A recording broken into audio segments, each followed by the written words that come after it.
Hello my friends, John LaRuffa here with another straight up solo, and in this episode we're going to take a look at Ovation. I'm going to show you how to play this from a solo standpoint, and then I'll let you know what I think. Let's get started. Okay folks, and as usual, please like and subscribe to my YouTube channel if you haven't already. If you have, I really do appreciate that support. Thank you.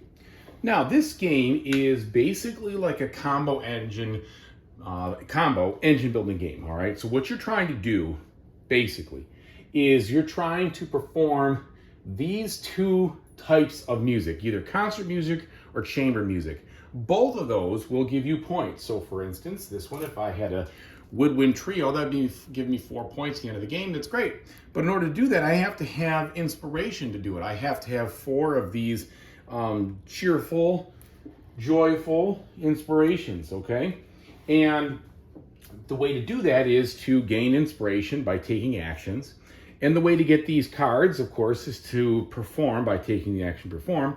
But there's also this whole looking to seek fortune, to seek patronage.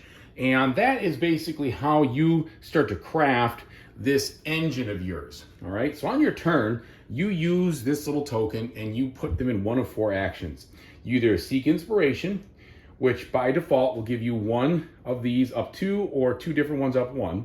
But then after you do the main action, you can, up to the number of music notes you have, trigger any bonus actions that you may have up here, which is in your engine, all right? So for instance, if I was to take this action, I would go get the inspiration, but if I fulfill this condition, i.e. I went up 1 on the passion, then I could put a music note here, and it would actually allow me to move my guy down here to take another action, which would be seek fortune. So I'd have to take a fortune card, paying the cost, putting it wherever it belongs, and then I could, depending on what I did, use maybe these to get my inspiration up even more.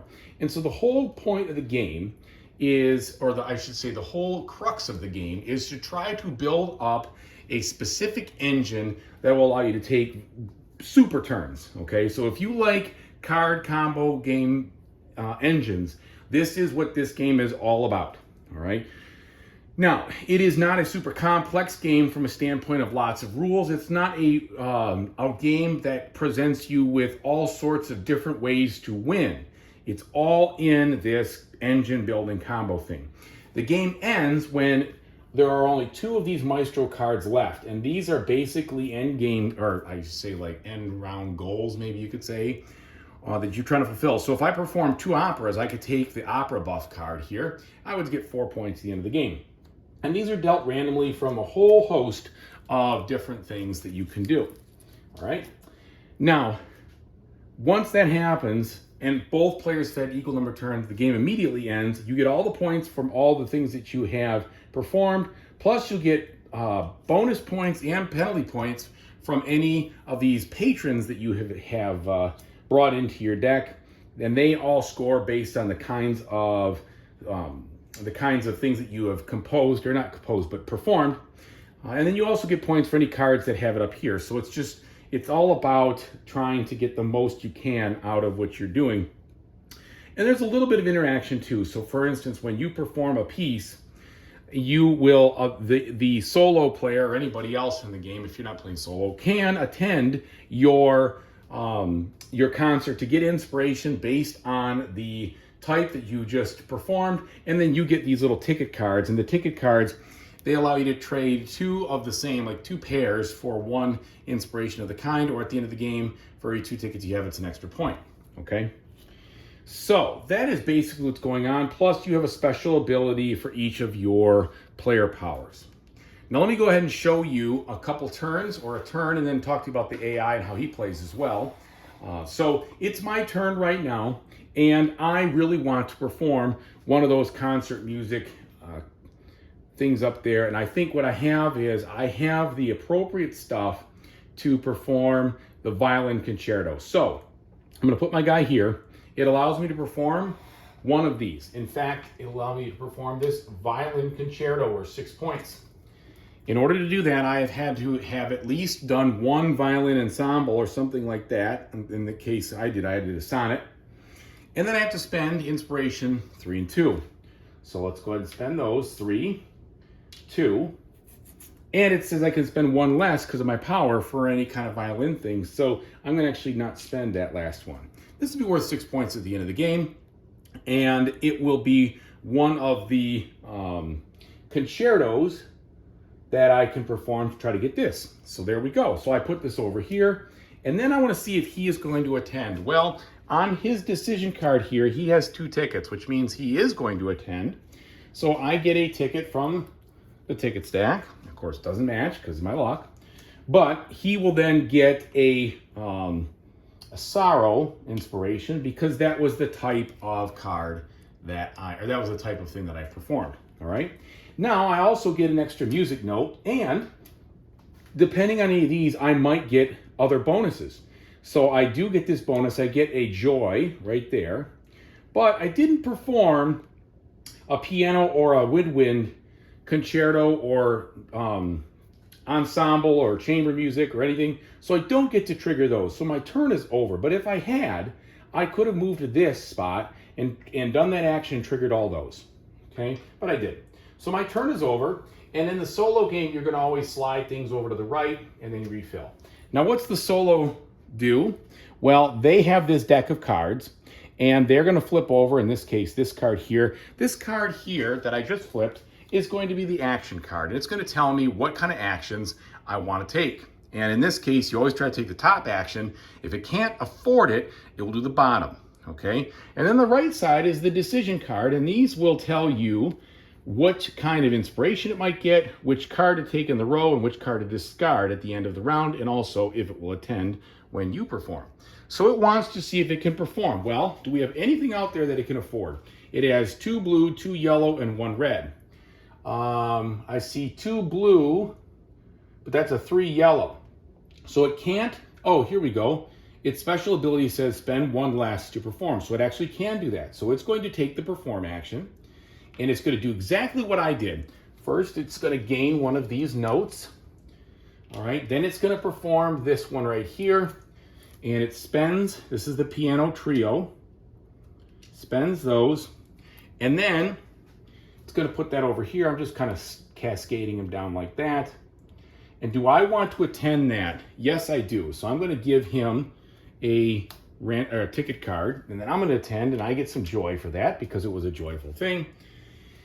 And then does he qualify for any of those bonuses? Well, no, he doesn't. So he can't pick one of those up. I guess they would do it at the end of the turn anyway. But it was a piano concerto. So what that means is he will then move on to take a fortune action if he could afford it.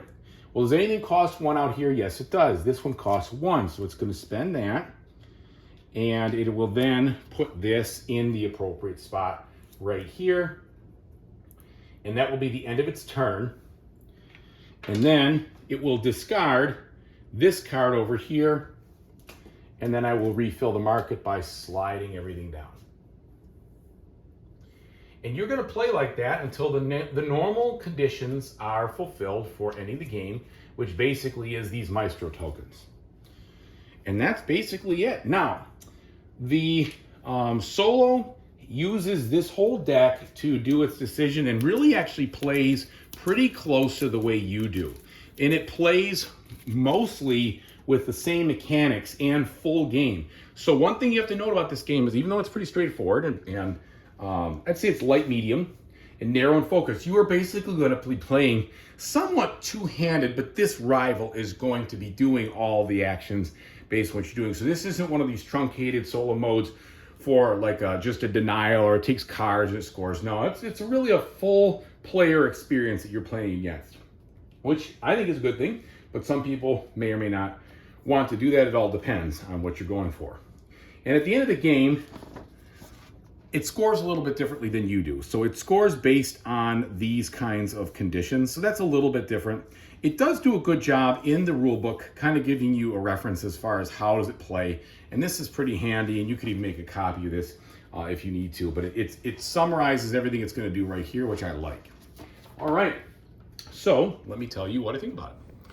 So Ovation is a fun combo building engine game. And if you like that, this game has it in spades. But that's all this game has, I'll say it that way. It is narrow in scope. You are trying to put together a way to make actions work that springboards you to do all sorts of big stuff and kind of loops it in to have super turns. And if you like all that, this is the right game for you. If you're looking at a game that gives you like all sorts of different strategies to try or all sorts of different things to explore, that's not going to be this game at all. All right, this game kind of plays it pretty narrowly, okay, from a standpoint of your choices, of your actions, and it's just really all about how good you can build up your engine to get you what you need fast as possible, scoring the most points, not getting penalties from patrons if you can, in order to get your, the Maestro cards, get more points, and pull the plug on the opponent before they outscore you. And in that way, I think it very much succeeds. It's just that and only that, and I like it. I like the theme. I think the theme in what you're doing is fine. It kind of comes through. I do appreciate a different type of theme anyway, and music themes are fun, and it makes sense, right? You get patrons who like certain things, you're gonna get points for that. They dislike other things, you lose points for that.